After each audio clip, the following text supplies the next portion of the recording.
Assalamualaikum warahmatullahi wabarakatuh. Alhamdulillahirabbil alamin wassalatu wassalamu ala asrofil anbiya'i wal mursalin sayyidina wa maulana Muhammadin wa ala alihi washabbihi ajma'in, amma ba'd. Rabbi shrah li sadri wa yassir li amri wahlul 'uqdatam min lisani yafqahu qawli. Amma ba'd.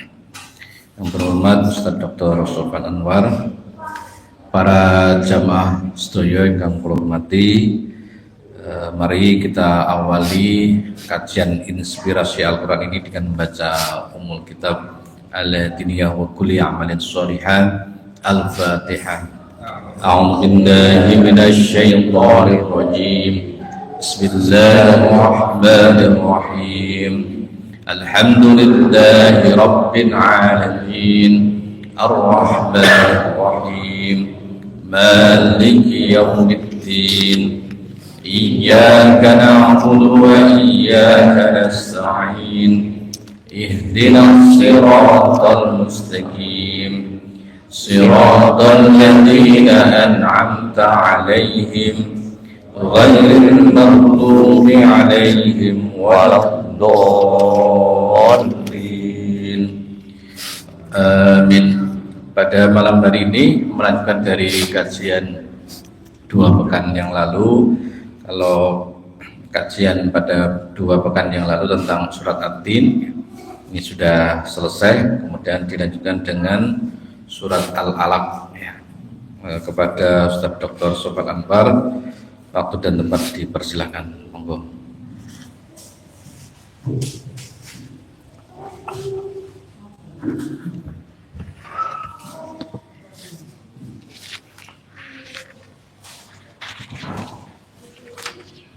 Assalamualaikum warahmatullahi wabarakatuh.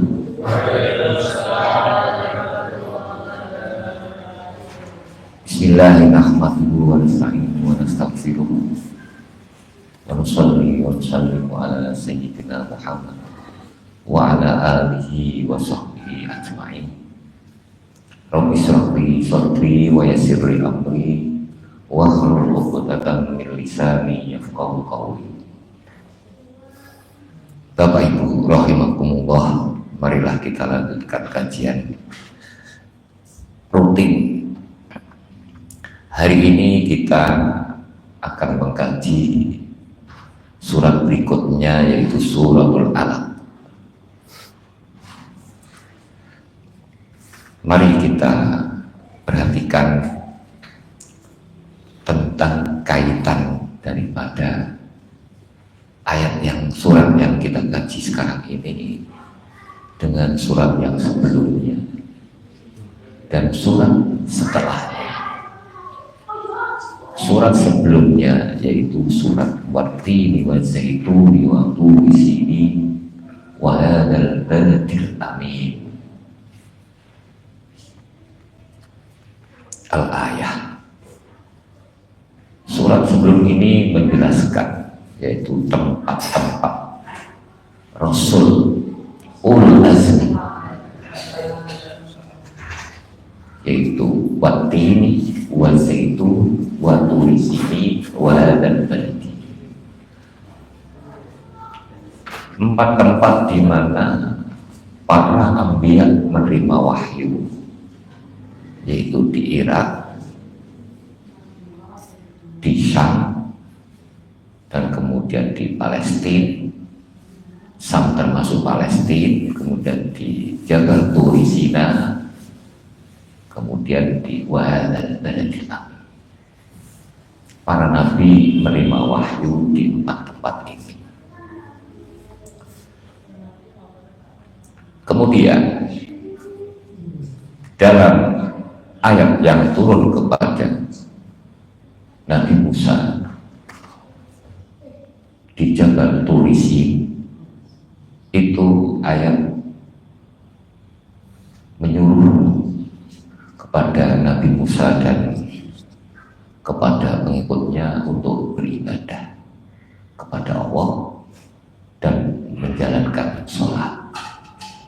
Jadi sholat itu sebetulnya sudah ada sejak zaman dulu, Bahkan sebelum Isra Mi'raj sekalipun Rasulullah sudah menjalankan sholat, yaitu sholat pada pagi, pada siang hari 2 rakaat, pada malam hari rakaat. Begitu Pak Lukman. Jadi bukan hanya ketika Isra Mi'raj saja mengimami, tapi memang itu yang dilakukan oleh para nabi yang sebelum ada sholat 5 waktu dikerjakan. Kemudian ayat ini, surat ini, yaitu surat Iqra bismi rabbikal ladzi khalaq, ini juga ayat atau surat yang turun kepada Nabi Muhammad pertama kali. Jadi ini urut begitu ya. Nah, kalau Jabal Turi Sina itu Al-Quran atau ayat perintah kepada Nabi Musa agar menganjurkan kepada umatnya untuk beribadah hanya kepada Allah dan mendirikan sholat. Ayat ini, Iqra bismi rabbikal ladzi khalaq, ini turun di Mekah, yaitu wahadal baladil amin. Jadi 4 tempat inilah di mana surat sebelumnya menjelaskan bahwa 4 tempat itu adalah tempat-tempat di mana para nabi ulul azmi menerima wahyu, diperintahkan untuk tauhid kepada Allah. Kalau surat Waturi Sinan atau ayat Waturi Sini wahadal baladil amin, itu juga menjelaskan tentang tauhid, yaitu tauhid uluhiyah. Tapi kalau Iqra bismi rabbikal ladzi khalaq, ini tauhid rububiyah. Masih ingat kan tauhid rububiyah, tauhid uluhiyah yang berkenaan dengan penciptaan Allah? Kita disuruh iman bahwa segala sesuatu yang ada di alam semesta ini adalah semua adalah ciptaan Allah. Kita yakini bahwa itu adalah tauhid rububiyah. Ketika kita dianjurkan untuk menjalankan perintah-perintah Allah, itu namanya tauhid uluhiyah. Ini penting. Kemudian setelah itu saya ingin juga melanjutkan bahwa bagaimana wahyu itu turun kepada Nabi Muhammad. Yang pertama kali wahyu turun kepada Nabi Muhammad itu adalah suratul Alaq. Tapi yang pertama kali perintah wahyu dari Allah kepada Rasul untuk menyiarkan agama Islam adalah ya ayyuhal mudassir. Jadi kita tidak perlu bersilat lidah untuk perbedaan itu. Memang ada ulama yang mengatakan bahwa yang wahyu yang turun pertama kali adalah ya ayyuhal mudassir. Tapi ada juga yang mengatakan bahwa wahyu pertama yang turun kepada Rasulullah adalah suratul Alaq. Perbedaan itu bisa dirangkum bahwa sebetulnya bahwa pertama wahyu turun adalah suratul Alaq, bahwa pertama diperintah untuk berdakwah adalah surat ya ayyuhal mudassir. Semua para ulama mufassirin ya, ketika ingin menjelaskan makna daripada suratul Alaq itu selalunya mereka itu mengawalinya dengan hadis, yaitu dari Aisyah. Itu kalau kita lihat seluruh ulama tafsir, jadi untuk bisa menjelaskan bagaimana makna daripada suratul Alaq ya, itu biasanya dan bukan biasanya dan boleh dibilang kebanyakan ulama itu memulainya dengan hadis yang dibawa oleh Aisyah. Bapak Ibu rahimahullah, mari kita terjemahkan sebelumnya sebelum kita mulai. Iqra bismi rabbikal ladzi khalaq. bacalah dengan nama Tuhanmu yang menciptakan. Itu yang menciptakan tuh ya yang menciptakan segala sesuatu. Berarti ini tauhid rububiyah. Khalaqal insana min alaq. Baru kemudian Allah lah yang menciptakan manusia min alaq. Alaq itu segumpal darah. Setelah nutfah maka di rahim seorang ibu itu namanya alaqah. Iqra. Ini ada dua kali kan Iqra. Iqra wa rabbukal akram. Bacalah dan Tuhanmu lah yang maha mulia. Alladzi 'allama bil qalam, yang mengajarkan manusia dengan pena. 'Allamal insana ma lam ya'lam. Dia Allah mengajarkan manusia apa yang tidak diketahui.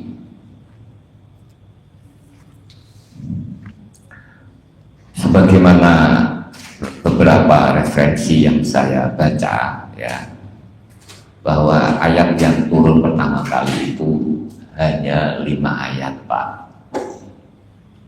Jadi kita kaji malam ini 5 ayat saja, untuk kemudian 2 minggu yang akan datang melanjutkan.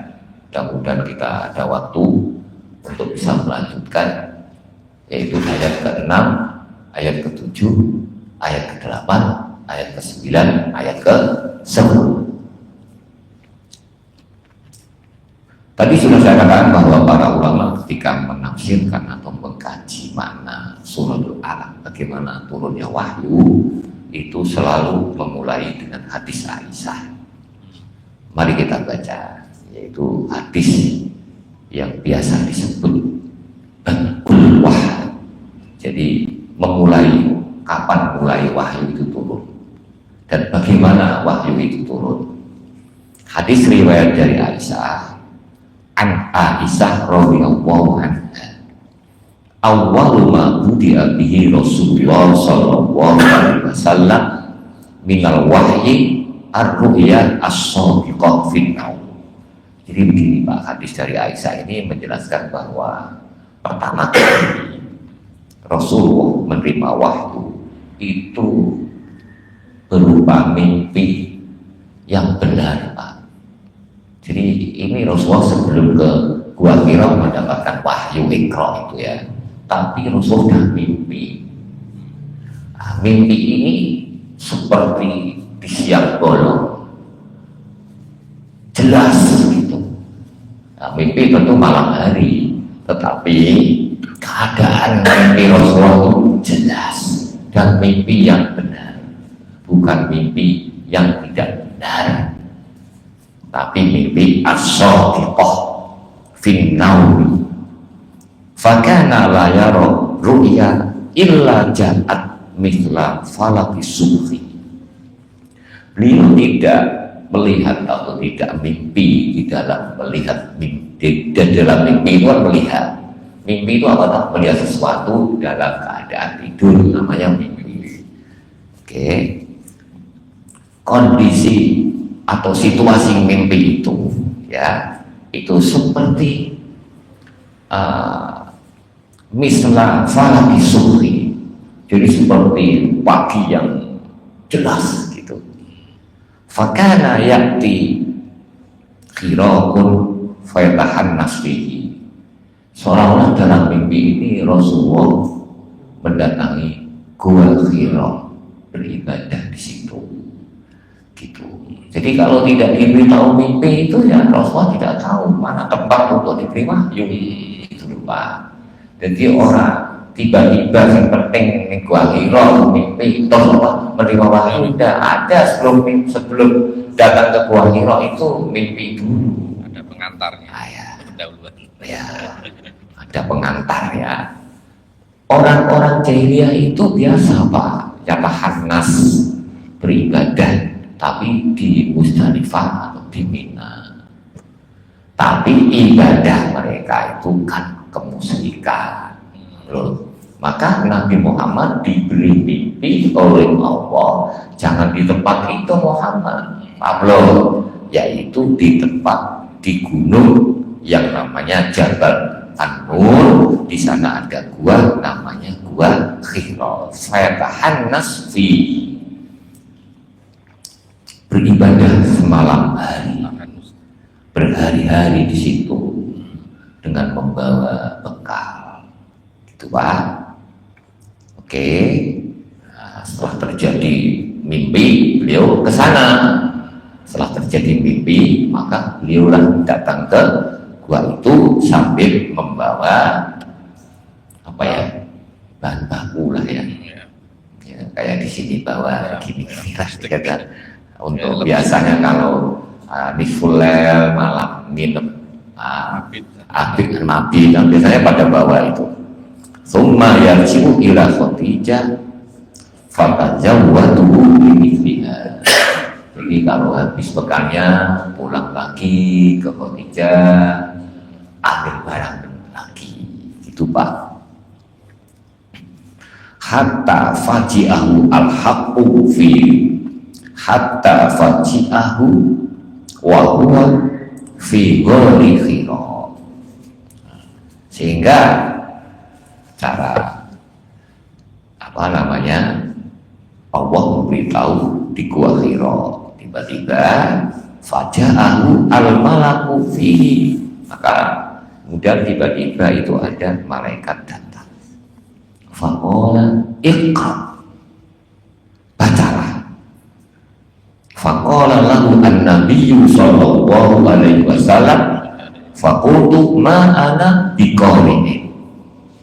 Maka kemudian ketika malaikat mengatakan kepada Muhammad iqra, maka kemudian Rasulullah menjawab ma'ana biqari'in. Kemudian fa'akhadani faghattani hatta balagha minni al-jahdu. Kemudian malaikat itu apa namanya Pak?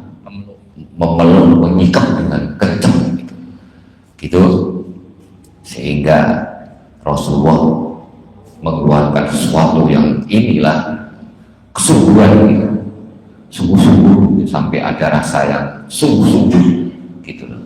Karena di peluk begini tuh ya ada rasa yang apa, yang muncul kekuatan lah. Summa arsalani, dan malaikat melepas. Oke. Faqala, setelah melepas, bukan ikra, tadi dua kali ya, ingat-ingat ini.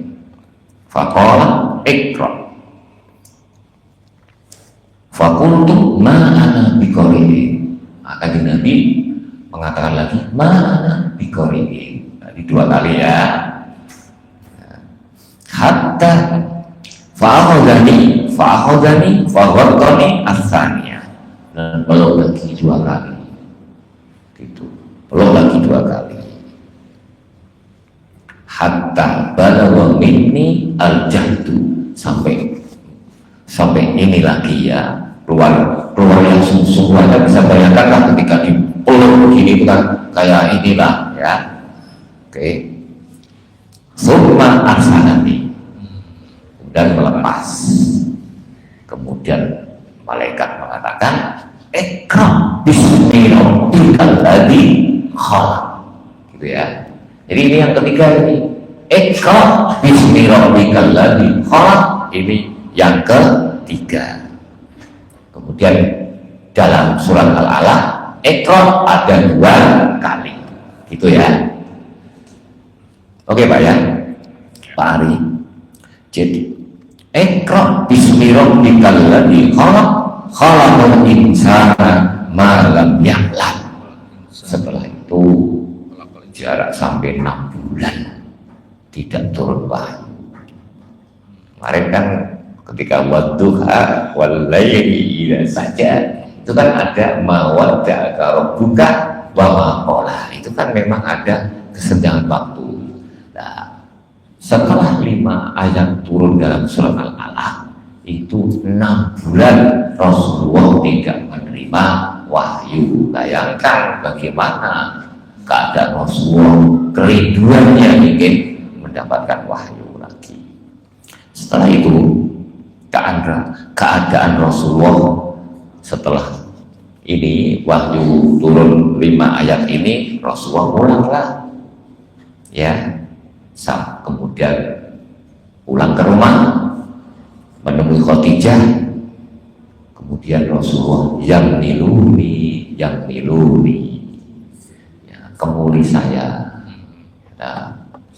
saya, dekati saya, peluk saya, itulah hatta dhahaba anhu ar-rauhu, sampai rasa takutnya itu kehilangan. Kan ini pengalaman pertama Pak, ya enggak, apalagi di sikap-sikap itu kan, ya enggak. Saya pelan-pelan supaya bisa membayangkan. Faqala ya Khadijah, mali, apa ini yang terjadi Khadijah? Kok keadaan saya seperti ini? Gitu. Ya kan? Kemudian Khadijah, kemudian itu disampaikan kepada Khadijah, apa yang terjadi di Khadijah? Ada informasi kok seperti ini yang saya alami di Gua Hira. Saya takut, keadaan saya menjadi takut. Faqala ya Khadijah mali wa akhbaroha al-khabar. Kemudian kajian Nabi memberi kabar kepada Khadijah tentang kejadian itu tadi, dan Rasulullah juga menyampaikan qad khashitu ala nafsi, saya khawatir dengan keadaan diri saya. Kemudian Khadijah bilang faqalat lahu kalla, dan Khadijah mengatakan kepada suaminya yaitu Rasulullah SAW, kalla itu maknanya jangan bersedih, atau itu informasi benar, itu sebuah kebenaran, itu kalla itu maknanya itu sebuah kebenaran, itu Muhammad gitu ya. Fawallahi, demi Allah, la yuziqallahu abadan, Allah itu tidak mungkin membuat kamu sedih selamanya, tidak mungkin Allah membuat kamu sedih, itu tidak mungkin. Mengapa? Innaka latasirur rahim, karena kamu kan terkenal orang yang suka menyambung silaturahim. Wa tasaddaqul hadis, dan kamu kan orang yang terkenal kalau berbicara, kalau cerita itu benar gitu. Wa tahmilul kalla, dan kamu itu kan orang yang suka memperhatikan fakir miskin, orang yang tidak bisa makan, itu kamu selalu memperhatikan. Ingat ya, Nabi ini dalam keadaan mantap hidupnya itu, kaya raya ini mahal ya. Jadi Nabi juga pernah kaya, pernah miskin, kan itu kan? Iya enggak? Gitu ya, jangan bayangkan sama terus. Makanya Rasulullah ya wa tahmilul kalla wa taqrid dhaifa, kamu juga orang yang suka memperhatikan tamu. Wa tu'inu ala nawaibil haq, kamu juga termasuk orang yang suka menolong ya, orang-orang dalam mencari kebenaran gitu Pak. Jadi tidak perlulah kamu itu takut. Lalu keadaan Rasulullah bagaimana setelah diberi pick up oleh seorang istri yang solehah namanya Khadijah, yang sudah yakin dan beriman bahwa ini itu kebenaran, gitu kan? Kemudian Khadijah, summa intalaqat bihi Khadijah, kemudian Khadijah itu intalaqat itu maknanya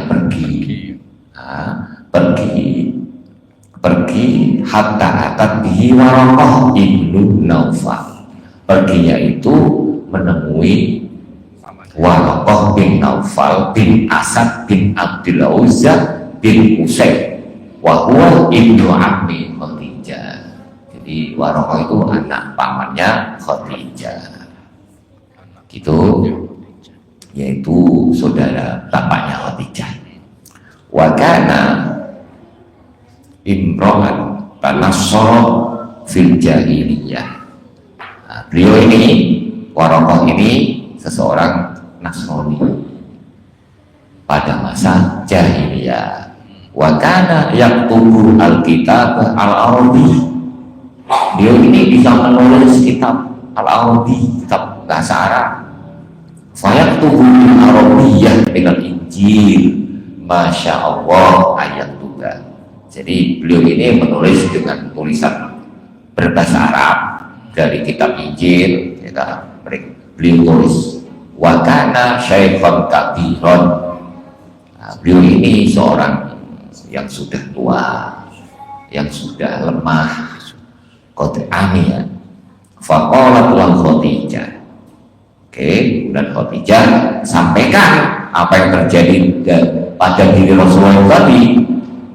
Al ibna ammi isma min ibni akhi. Dengarkan dari anak saudaramu, maksudnya Muhammad, ya kan? Faqala Warokoh. Kemudian Warokoh menjawab, ibna akhi, mada tahu? Apa yang sedang kau alami? Apa yang sedang kau lihat? Oke, fa'akhbarahu an-nabiyyu sallallahu alaihi wasallam ma'ra'a. Kemudian kanjeng Nabi menginformasikan apa yang terjadi kepada siapa? Kepada Warokoh. Warokoh menangis, Pak.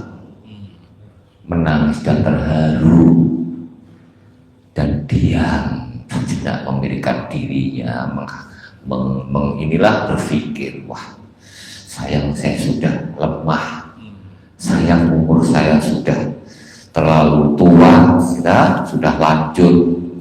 Seolah beliau itu ingin muda kembali, Pak, karena dia yakin bahwa ini malaikat ini yang turun kepada Muhammad, sebagaimana malaikat yang turun kepada Nabi Isa, kepada nabi-nabi yang dahulu.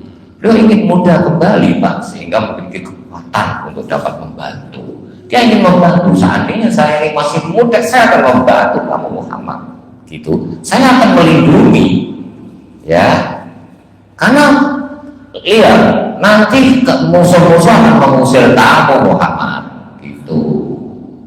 Makanya saya jadi ketika Warokoh tahu bahwa yakin iman bahwa ini Nabi, ya, itu wahyu yang kepada Nabi, maka Warokoh seperti menghayal yang sebenarnya tidak mungkin terjadi. Orang udah tua, ya kan, kok ingin muda lagi. Seandainya aku masih muda, wah saya ingin membantu kamu. Mengapa? Karena pasti nanti musuh-musuh akan mengeluarkan kamu, gitu loh.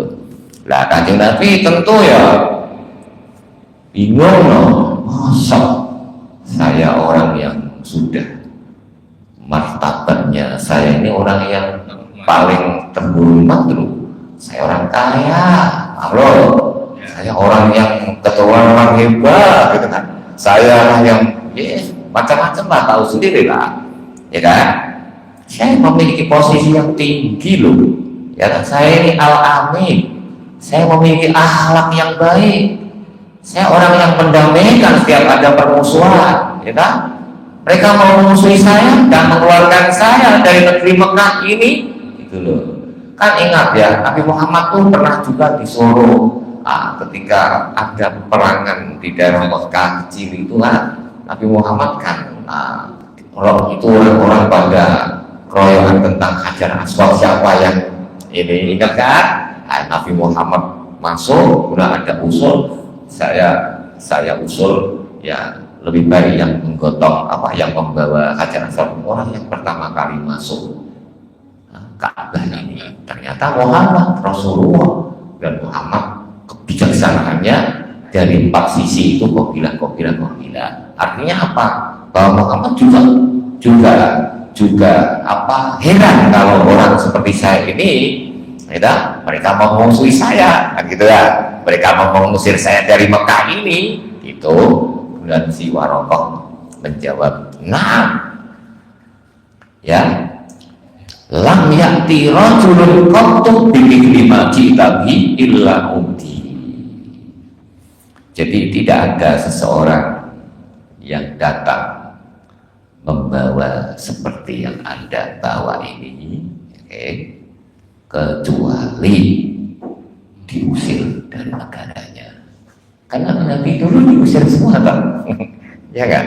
Wa yudrikni yaumuka, kalau seandainya saya bisa hari itu bisa saya masih ada, gitu kan? Sungguh aku akan menolong kamu, gitu. Dan saya akan tak pedulikan apa yang akan menimpa saya. Begitulah Warokoh, ya, menjawab. Tapi sayang, Warokoh sudah meninggal. Oke? Selama 6 bulan wahyu itu tidak lagi turun. Maka Rasulullah sangat merindukan turunnya wahyu. Beliau selalu pergi ke Gua Hira terus, tapi tidak turun-turun lagi. Oke, Bapak Ibu rahimahullah. Nah, kemudian bagaimana kondisi sosial waktu itu? Ya, kondisi sosial waktu itu kita tahu ya, bahwa kondisi masyarakat jahili, tidak bisa membaca, tidak juga bisa menulis. Mereka itu umi, yang bisa membaca itu sedikit, Pak. Sedikit lah, bisa dihitung lah.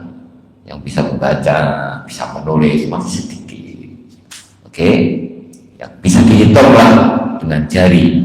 Kita yang bisa menulis dan bisa membaca. Kerusakan, kedoliman tersebar di mana-mana kondisinya waktu itu. Yang kuat menguasai yang lemah. Ya, manipulasi kemanusiaan terjadi di mana-mana. Yang paling kaya, yang paling berkuasa, mereka lah yang menguasai dan menindas yang lemah. Orang miskin, kita tidak memiliki posisi apa-apa, kedudukan apapun dan masyarakat, tidak punya namanya orang miskin. Kita semua yang seperti kalau sekarang mungkin ya oligarki lah, ya kan? Ya kan? Nah, dalam kondisi seperti inilah beliau pergi yatahannas fi gharin khiro, beribadah di Gua Hira.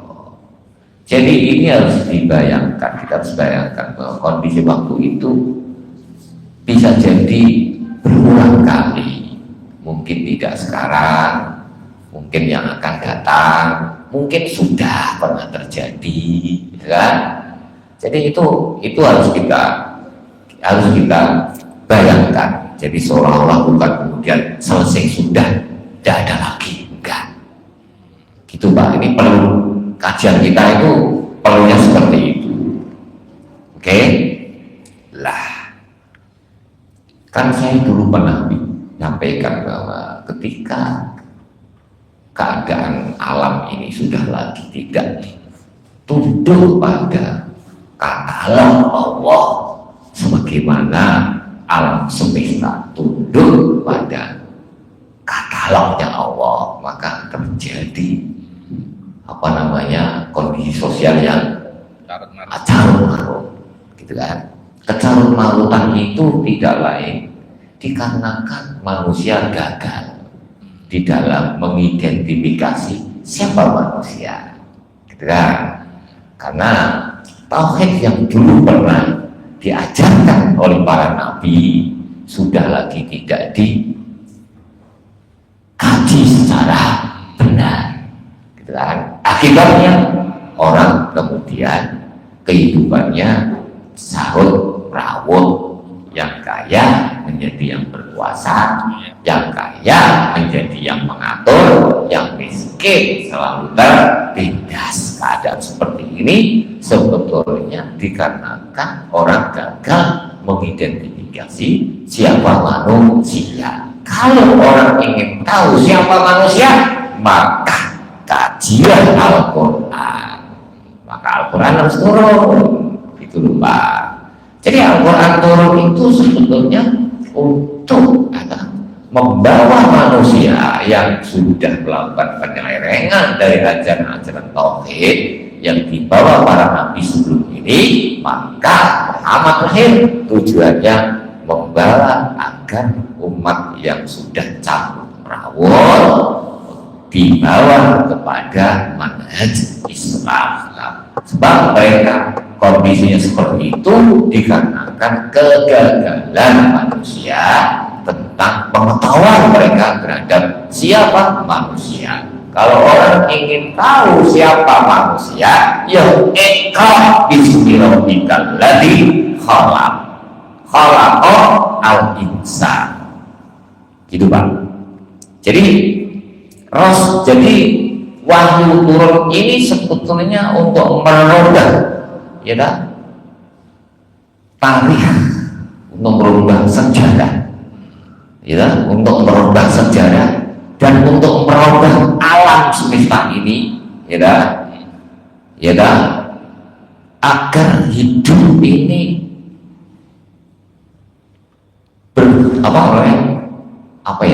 berlandasan, berangkat hidup ini memakai landasan, yaitu sebuah cahaya Al-Quran yang dibawa, yang diturunkan kepada Nabi Muhammad Sallallahu Alaihi Wasallam di Mekah, gitu ya. Makanya kemarin Isra Mi'raj pun ya hubungannya sama juga, gitu. Apa memang intinya itu, ya kan? Sampai akhirnya Islam itu bisa tersebar di seluruh jagat raya ini hingga saat ini. Jadi maka orang kemudian meramaikan hari-hari besar seperti Nuzul Quran, seperti Tahun Baru Hijriah, Isra Mi'raj, ya, itu semua di dalam kerangka mengingat kembali tarikh pada saat itu. Apakah sama keadaannya seperti sekarang? Kan gitu kan? Sebetulnya itu. Mari kita pelan-pelan kita perhatikan surat Al-Alaq ini yang tadi kemudian sebelum ini saya beri mukadimah ya, mari kita bersama-sama serius yaitu mengkaji tentang surat ini turun di Hira. Maka setelah ayat ini apa? Pari inna anzalnahu fi lailatul qadar. Gitu ya. Jadi inilah Al-Quran begini ini urutannya ini enggak buatan manusia, gitu ya. Makanya kalau kemarin dulu saya pernah bilang kan kalau imami itu yang gitu itu, gitu ya. Ya tidak urut pasti, tapi yang jelas dari ayat ini yang di bawahnya lagi. Jangan sampai dari ayat Iqra malah rakaat keduanya Wadduha, tapi kurang membantu kekhusyuan kita. Nah, coba kalau kita baca Wadduha dan alam nasr itu ada rangsangan untuk berpikir tentang itu sehingga tidak berpikir yang lain, gitu Pak, gitu kan?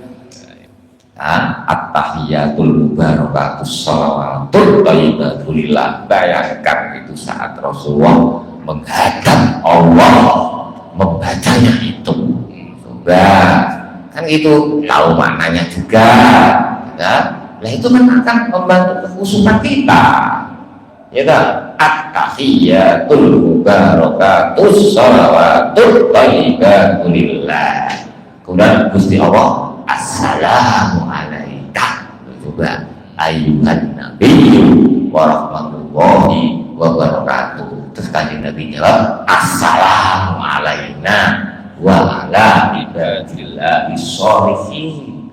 Jangan dibahas tentang bacaannya at-tahiyatulillah atau at-tahiyatul thayyibatulillah. So, itu bacaan yang semua dibaca oleh Rasulullah, gitu ya. Karena hadis kan ada riwayat bil makna, masanya itu loh Pak, sehingga kadang-kadang lafalnya riwayat ini dan riwayat ini berbeda. karena sahabat meriwayatkan hadis bisa bermakna, tidak harus lafalnya yang persis gitu.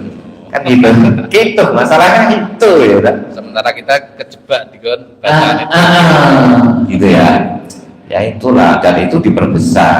Ya itu memang senangannya Yahudi, membesar-besarkan begitu. Gitu. Oke. Nah, sekarang kita kaji ini. Tuh. Jadi sebetulnya ada tauhid rububiyah, ada tauhid itu ya. Ada tauhid uluhiyah. Jadi ayat ini sebenarnya menjelaskan tentang rububiyah, Iqra bismi rabbik. Kan gitu. Jadi ayat ini sebenarnya menyinggung orang-orang yang tidak beriman bahwa segala sesuatu ini yang menciptakan adalah Allah. Oke. Iqra bismi rabbikal ladzi khalaq. Iqra bismi rabbikal ladzi khalaq. Bacalah dengan menyebut Rabb kamu, alladzi khalaq, yang menciptakan.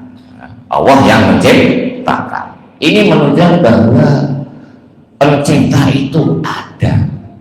Gitu. Jadi ketika kita baca Iqra bismi rabbikal ladzi khalaq, ini kita harus iman bahwa dengan membaca Iqra bismi rabbikal ladzi khalaq itu kita beriman bahwa ada zat yang menjadikan atau yang menciptakan, dan yang menciptakan itu apa namanya, al-wahid, satu, dan azali. Tahu azali? Tahu azali Pak? Dahulu. Apa itu? Azali itu sesuatu yang dulu tapi tidak ada yang mendahului. Pak Lukman tadi sholat maghrib di sini datang duluan, tapi kan masih ada yang mendului. Kan gitu ya, gitu. Tapi kalau azali itu adalah apa yang dulu tapi tidak mendahului. Tidak ada yang mendahului. Tidak ada yang mendahului. Pencipta yang tidak diciptakan. Maha suci yang sebelum orang memahasucikan, kan? Subhan, kan? Maha suci Allah sebelum orang memahasucikan Allah, itu sudah maha suci. Gitu loh. Bukan dosen sebelum jadi dosen, gitu kan? Kalau Pak Lukman kan dosen, tapi kan sebelumnya tidak jadi dosen, nah, gitu. Paham ya? Gitu. Sebelumnya guru TPQ. Sebelumnya guru TPQ. Iya, benar. Jadi kata kholaqah itu menunjukkan bahwa ada zat yang satu yang azali dan abadi. Azali itu maknanya pertama tidak ada yang mendahului. Kalau abadi itu selama-lamanya yang tidak ada akhir. Gitu ya. Jadi setiap sesuatu, jadi artinya segala sesuatu yang wujud ini itu diciptakan oleh zat yang azali itu tadi, gitu. Dan Allah yang azali tadi, gitu. Dan harus ada, gitu. Nah, sesuatu yang berarti wajib ada, Allah itu wajib ada, gitu, gitu. Iqra bismi rabbikal ladzi khalaq. Iqra bismi rabbikal ladzi khalaq, khalaqal insan. Ini menunjukkan bahwa manusia itu makhluk ciptaan Allah paling mulia. Jadi gini, Allah menciptakan khalaq, maknanya menciptakan segala sesuatu. Oke? Terus Allah menciptakan manusia. Manusia ini bagian dari segala sesuatu lah, ya enggak? Dari tanah maksudnya. Allah menciptakan segala sesuatu. Oh ya. Ya kan? Ya sekarang semesta ya. Ulung ini malaikat jin dan kabeh lah, gitu loh ya. Manusia bagian dari segala manusia bukan di sini bagian dari segala sesuatu. Mengapa disebut insan? Ya karena memang insan disebut di sini menunjukkan syaraful insan, menunjukkan bahwa insan itu paling mulia dari yang umum tadi. Paham belum? Belum. Paling mulia dari yang umum. Ya. Ya kenapa mulianya di mana? Iya, menjelaskan ya. Jadi gini, orang itu di dalam menjelaskan, kalau orang biasa kita menjelaskan kepada orang itu kan selalu misalnya gini, ya makanan itu banyak, makanan banyak. Ya. Kemudian setelah makanan semua disebut, kemudian kita nyebut kurma. Kurma ini disebut menunjukkan bahwa kurma ini lebih hebat, positif, bagus daripada panganan-panganan yang lain. Gitu loh. Jadi kan tadi saya bilang, Iqra bismi rabbikal ladzi khalaq. Oke? Khalaq itu maknanya Allah menciptakan segala sesuatu. Semua makhluk maksudnya. Ya. Kemudian khalaqal insan. Gitu loh. Disebutnya insan di sini syaraful insan karena mulia. Manusia itu karena mulia. Gitu loh. Gitu loh, Pak. Ya kan? Ya enggak? Kalau misalnya kholaqon nas berarti kedudukannya sama dengan makhluk yang lain, itu loh maksud saya. Oh, kalau nas Enggak. itu Unsurnya. kalau nas itu kan nas itu kan gini ya. Insan dan bahasa itu beda dan nas itu beda. Memang wujudnya podo menungso. Tapi kalau nas itu publik, kalau insan itu fisik dan batin. Oke, ya enggak? Ya enggak? Mana ada Pak makhluk Allah selain manusia itu mengalami kemajuan dari status hidupnya, Ya, enggak. rumahnya, Ya. penampilannya, ilmunya. Apalagi ini nanti bicara ilmu, ya kan? Iya ya. Ya. Jadi ilmu yang diberikan oleh Allah kepada makhluk selain manusia itu terbatas dan bisa jadi diberi ilmu satu terbatas, nomor dua pada saat diperlukan nih pakai ilmu ini dan lihatnya orang gitu loh. Paham Pak? Ya. Misalnya malaikat dikasih ilmu tentang hujan, membawa hujan, bagaimanapun membawa hujan itu ya juga harus pakai ilmu ya. Makanya ketika Adam diberi ilmu wa 'allama Adam al-asma'a kullaha, ya, kemudian apa? Summa aradat. summa Aradun. summa aradahum 'alal malaikati faqala bi'uni bi asma'il haulai qala ya in kuntum shadiqin. Malaikat tidak bisa apa-apa karena malaikat hanya diberi waktu terbatas. Sementara Adam wa 'allama Adam al-asma' kullaha. Ya kan? Asma' kullaha itu luas loh Pak. Ya kan? Bendanya juga seluruhnya. Ya kan? Nama-namanya juga seluruhnya, dan setiap benda itu memiliki ilmu toh tentang khasnya masing-masing kan? Ilmu gunung, ilmu air, ilmu apa? Itu Adam sudah diberi semua Pak. Itu. Sekarang yang keluar dari ilmuwan-ilmuwan itu hanya dari solbu Adam sebetulnya. Gitu. Bahkan bahasa ini Pak, Ya, bahasa yang kemudian jadi beraneka ragam itu Pak, itu sebenarnya yang keluar dari sulbi adab, gitu ya, gitu. Bukan mengarang sendiri. Memang awam, ya wa'alam agama ini ulama tafsir mengatakan begitu ya. Jadi akan diberi ilmu seluruhnya. Termasuk apa Pak? Termasuk ilmu bahasa Pak. Bahasa apa? Bahasa Arab dan bahasa. Gitu loh Pak. Coba. Gitu ya. Berarti semenjak Adam itu sudah ada ya? Sudah ada, gitu loh. Jadi ketika makhluk kemudian menjadi berbangsa-bangsa, memiliki bahasa yang berbeda-beda, itu sudah ada. Siapa yang menciptakan itu kira-kira? Siapa? Lah Allah kan. Nah, itu sudah diajarkan kepada Nabi Adam. Ini ulama tafsir begitu ya. Imajinasinya seperti itu. Karena wa allama Adamal asma'a kullaha, gitu ya.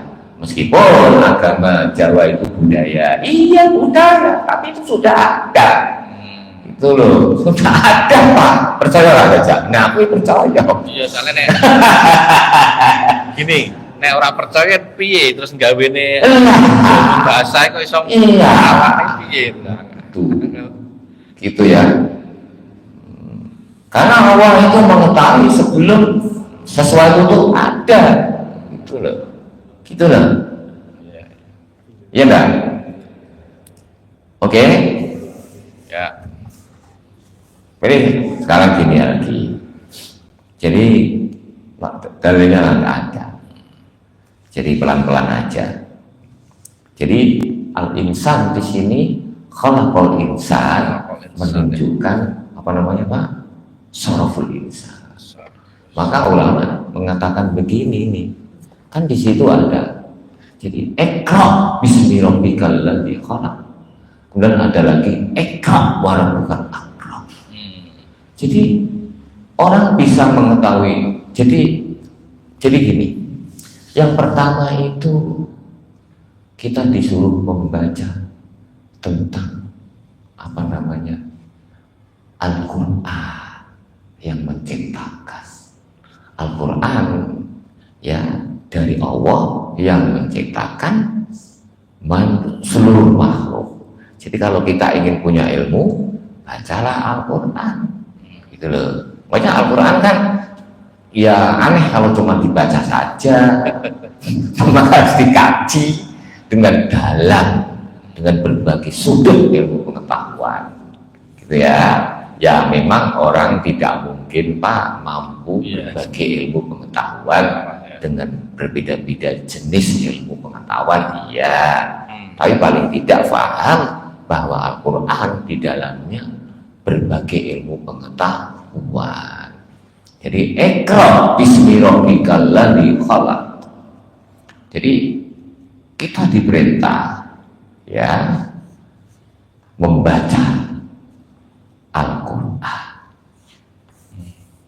Bismi rabbi, membaca bismillah, ulama mengatakan hukumnya wajib dalam setiap pekerjaan. Makanya Iqra bismi rabbi,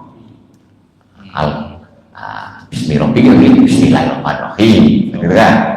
Sama dengan apa namanya surat Al-Fatihah yang dimulai dengan bismillahirrahmanirrahim. Oke? Dan yang kedua orang disuruh membaca siapa manusia. Pertama disuruh membaca Al-Quran ya, karena Al-Quran itu sumber ilmu pengetahuan. Kedua, ayat ini menyuruh orang membaca siapa manusia. Gitu Pak.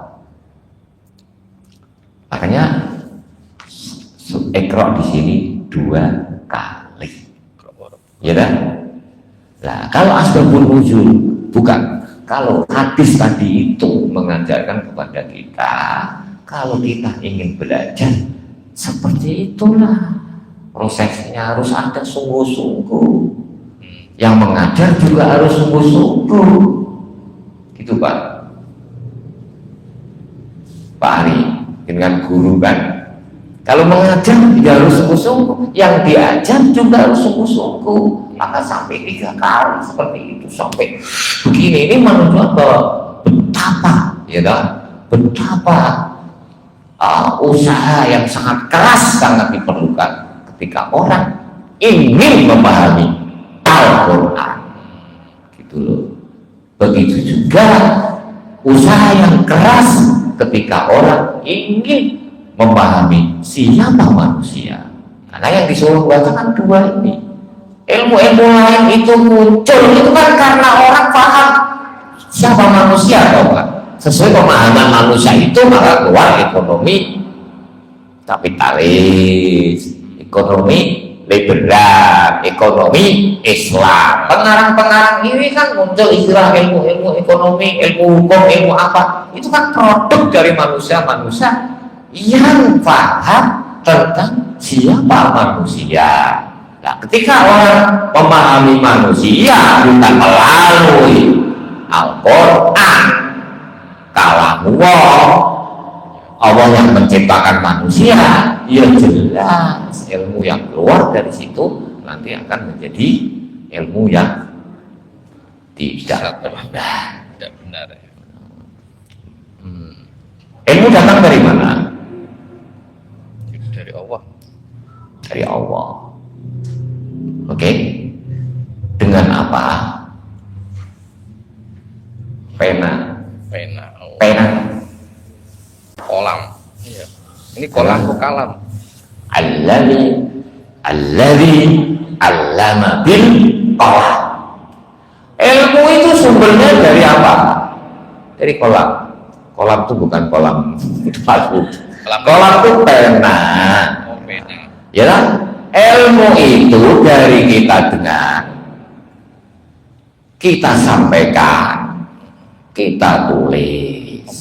Jadi sebuah ilmu. Nulisnya dengan apa? Dengan kolam. Maka ulama mengatakan kolam itu ada 3. Pena lah, naik kolam malah keliru kolam. Pena itu ada 3. Ulama sih mengatakan, saya tidak ngarang, ada referensinya, ya kan, bahwa pena itu ada 3. Pertama, pena Allah yang digunakan menulis Al-Quran di Lauh Mahfuz. Kan cuma tulisan. Pakai apa? Pakai pena. Jadi bang tulisan tuh ya iyalah. Allah itu sebetulnya kan ya sekarang gini loh ya. Sekarang gini, Rasulullah menerima wahyu Iqra, yaitu ini. Oke? Kemudian disampaikan kepada sahabat. Ya enggak? Ya. Krungu sahabat. Ya. Terus ditulis apa dipakai ya? Tulis. Ya ditulis lah. Kemudian sampailah kepada kita ini. Ya kan itu doa. Kalau tulis itu pakai apa? Kolam. Seandainya tidak ditulis, nggak akan sampai kepada kita, Pak. Paham loh? Ya, sampai kepada kita nggak? Seandainya Iqra ini didengar Nabi Muhammad, terus Muhammad kemudian menyampaikan, memang Nabi Muhammad tidak bisa tulis, ya. Tapi kan ada bentuk tulisan, Pak. Ya, Nabi Muhammad ting Iqra, pasti kan ada bentuk tulisan. Ya dah. Ya. Oke, setuju? Saya mikirnya ini hurufnya terus awal-awalnya huruf itu loh. Saya ngajari siapa? Gusti Allah. Alif, Qaf. Gusti Allah, kita. Sopo Enggak kan ketika Rasulullah menerima wahyu itu, terus Rasulullah kan menyampaikan pada sahabat. Terus bentuknya itu ya langsung sahabat itu kira ngarang ini, terus Rasulullah ini bener piye carane ngajar kita dalam tulisannya itu loh. Kan Nabi itu kan juga dituruni jadi gini loh ya, sesuatu itu tidak mungkin hanya dibayangkan saja. Ya.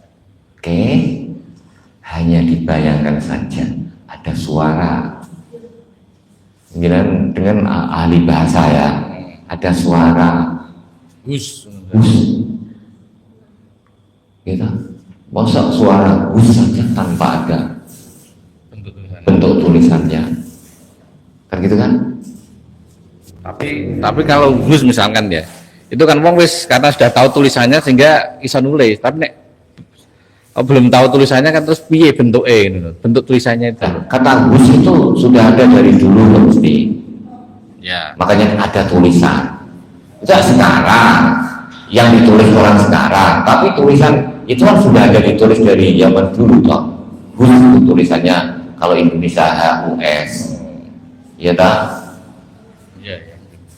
Ininya gini loh, cara logika ya, namanya ilmu itu sesuatu yang kita dengar, kan gitu. Dan yang ditulis itu mesti yang kita dengar. Ya Pak. Ya. Memang agak pusing karena memang ini ya. Ya, tapi saya kok membayangkan itu memang ulama mengatakan bahwa ilmu itu datang dari yang didengar. Oke, lah yang didengar itu bisanya sampai kepada orang, ya tentu ditulis dari generasi ke generasi. Kalau tidak ditulis ya hilang. Ya nggak pakai, kalau tidak ditulis kan ya hilang. Kan gitulah. Nah sekarang kita bisa nulis, kan ilmu biyen gitu loh. Jadi kita akan bicara awal. Oke, Nabi Muhammad menerima wahyu, Iqra. Gitu loh. Kanjeng Nabi untuk dirinya sendiri atau untuk disampaikan? Yang kok disampaikan Untuk disampaikan. Rasa engkau pokoknya untuk disampaikan. Lah ketika disampaikan Kanjeng Nabi kan juga Iqra, begitulah. Ya terus ditulis kan? Saya nulis sahabat. Ya iyalah sahabat. Maka panggil orang-orang yang bisa menulis itu.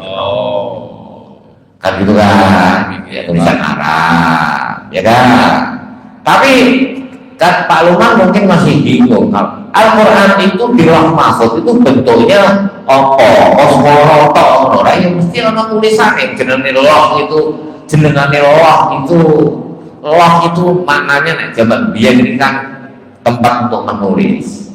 Pak jenengan dulu waktu sekolah SD tulisnya pakai kertas atau pakai sabda? Oh sudah kertas ya. Wah ini nggak ada seumur saya ya. Ayo ya. Namanya siapa Pak? Pak Daryono. Pakai sabda nih. Sabda itu bahasa Arabnya lauhun. Sabda itu apa Pak? Sabda itu tempat untuk menulis. Zaman dulu itu saya sekolah SD itu dikasih papan tulis kecil namanya sabda Pak. Saya sambil geser hilang terus itu gue. Kayak sabda zaman sekarang gitu loh.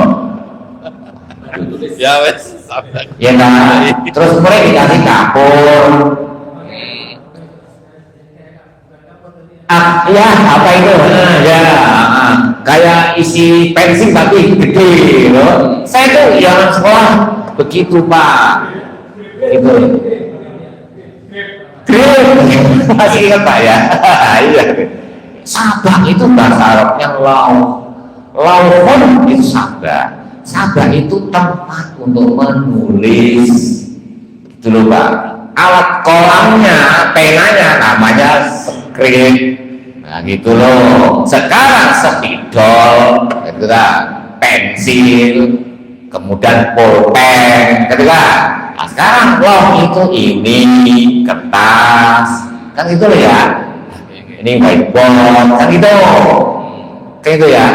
Jadi Al-Quran itu di Lauh Mahfuz itu ya berupa tulisan apa? Yang nulis siapa? Ya Allah kan. Oke. Kemudian sekarang gini, katanya orang itu dijaga oleh dua malaikat Rokib dan Atid nulis loh Pak. Ya, Sing mulang sapa Pak nulis. Malaikat kuwi. ya Allah lah. Lah ya wis nih ngono lho. Sing mulang kan mesti Gusti Allah. Nah, makanya ulama mengatakan ada kolam Allah, pena Allah, ada kok pena malaikat yang menulis segala aturan hukum-hukum alam semesta ini. Itu ditulis sehingga kemudian orang mengkaji tentang itu ditulis juga. Ya dah. Jadi pena yang nomor 3 adalah pena kita ini. Gitulah, sama-sama pena mana yang lebih otentik di dalam menulis ilmu pengetahuan. Pena kita atau pena malaikat atau pena Allah. Lalu, maka di sini Allah menganjurkan ilmu itu sumbernya dari pena. Maka di sini dianjurkan kalau Anda mau cari ilmu, ya kan? Ya harus utama ilmu yang bersumber dari pena yang pertama tadi. Kalau pena-pena sekarang ini banyak ganda. Bangun. Itu loh. Iya kan? Iya enggak? Banyak kebohongan ini. Proposal. Ya, banyak kalau bayar ya lolos. Kan gitu kan? Gitu loh ya.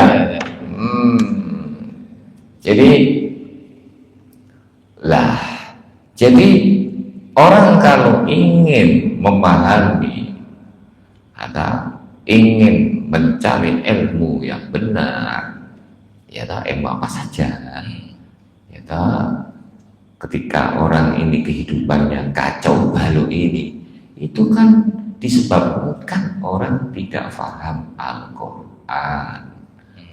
Ya, nomor kedua, karena manusia tidak paham siapa manusia. Gitu loh. Siapa manusia? Gagal mengidentifikasi. Gagal. Oke. Makanya Pak, tadi saya katakan bahwa manusia disebut di sini menunjukkan kemuliaan manusia. Ada dalam surah Al-Isra, walaqad karramna bani Adam wa hamalnahum fil barri wal bahr wa rayyaqnahum minat thayyibat wa faddalnahum ala katsirin mimman khalaqna tafdila.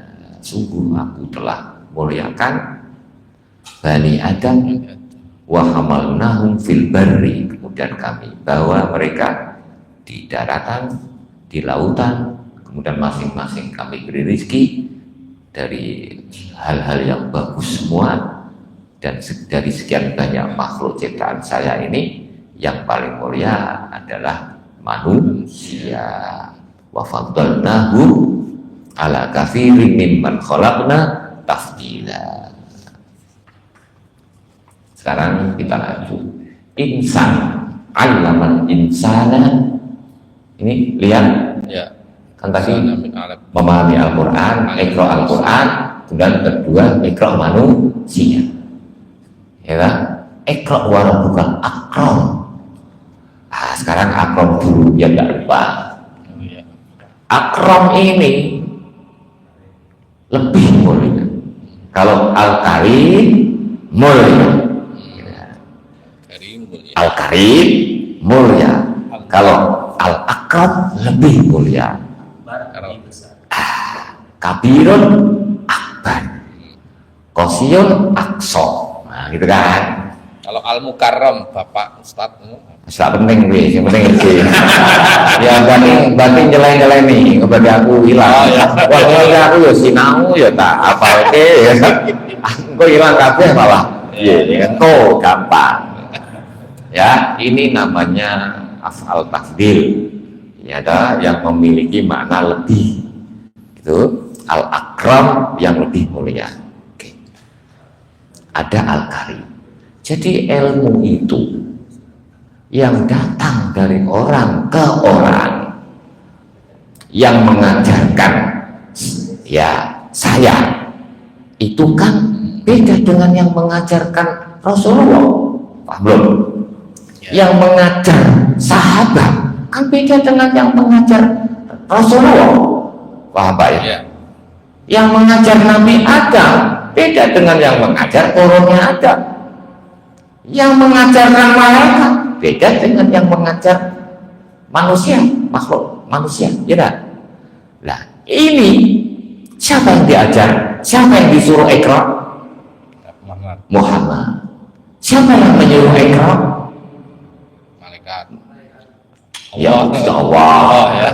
Melalui malaikat. Ya. Iqra yang menyuruh Allah, perintah dari Allah. Oke, yang disuruh adalah Nabi Muhammad. Jadi ini ada transfer ilmu dari Allah kepada manusia, yaitu Muhammad. Paham? Ya. Paham? Inilah sebuah transfer ilmu yang al-akram, yang lebih mulia. Tetapi transfer ilmu yang dari manusia ke manusia itu karim. Jadi kita mencari ilmu ini mulia karena diajarkan oleh seseorang kepada orang, kayak gitu. Tapi transfer ilmu Allah kepada Nabi Muhammad al-akram, gitu loh. Ya, siapa yang mengajarkan kepada Muhammad? Alladzi allama bil qalam. Jadi kan Allah mengajarkan manusia itu dengan qalam. Ya. Allah mengajarkan malaikat juga dengan qalam. Gitu loh. Maka qalam ini, pena ini menunjukkan betapa hal yang penting. Karena dari pena ini kemudian wujudlah ilmu dengan berbagai cabang ilmu pengetahuan dan bisa diwarisi dari generasi ke generasi, kan gitu. Tetapi semua ilmu itu otentik yang dari kolam, kalau yang dari kolam Allah, gitu. Kalau dari kolam yang manusia itu bisa jadi bertentangan dengan ilmu yang bersumber dari pena Allah dan pena malaikat, gitu loh. Kalau pena kita ini sudah banyak sogokan, ya dah. Itu loh maksudnya, gitu loh. Ya dah. Teori-teori ilmu ekonomi dikaji S2 S1 yang sumbernya dari pena manusia, ya dah. Pena manusia itu merupakan pena yang tidak bisa dikatakan lebih otentik daripada pena Allah, gitu loh. Oke, allamal insana ma lam ya'lam. Allamal insana ma lam ya'lam. Siapa sih? Allah itulah yang mengajarkan manusia yang belum tahu. Belum tahu menjadi tahu. Jadi semua yang Allah itulah yang mengajarkan manusia malam ya'lam. Manusia itu bisa mengetahui, bisa memiliki ilmu itu sebenarnya karena diajarkan oleh Allah. Oleh karena itu sebetulnya ilmu-ilmu yang sekarang bermunculan ini, ya, yang benar loh, itu dari Allah, gitu. Yang sekarang belum kita lihat itu loh, itu ilmu dari Allah. Misalnya gini, ilmu kelistrikan, main plus, bagaimana menyambung, itu ilmu dari Allah yang sudah diberikan oleh Allah. Oke, digali oleh manusia-manusia. Karena bagaimanapun manusia itu yang menciptakan ilmu listrik, dia juga tidak punya ilmu bahwa ini sesuatu ini bisa apa namanya jadi listrik. Mereka kan ora iso. Ilmu itu kan mesti dari Allah. Dari Allah ya. Ya, seperti itu. Gitu ya. Jadi ginilah, ibarat orang makan itu kok ngerti ya, nek jeruk itu dimakan enak. Kira-kira sapa, Pak? Ya Gusti Allah lah. Iya kan? Ya kan? Contoh kemudian bagaimana sih cara menanamnya? Ya Allah yang memberitahu, Pak. Gitu. Allah yang memberitahu, kemudian disampaikan ke anak turun. Sebenarnya Allah sudah memberitahu oleh Adam kepada anak turunnya. Seperti itu. Allamal insana ma lam ya'lam. Mungkin ada pertanyaan?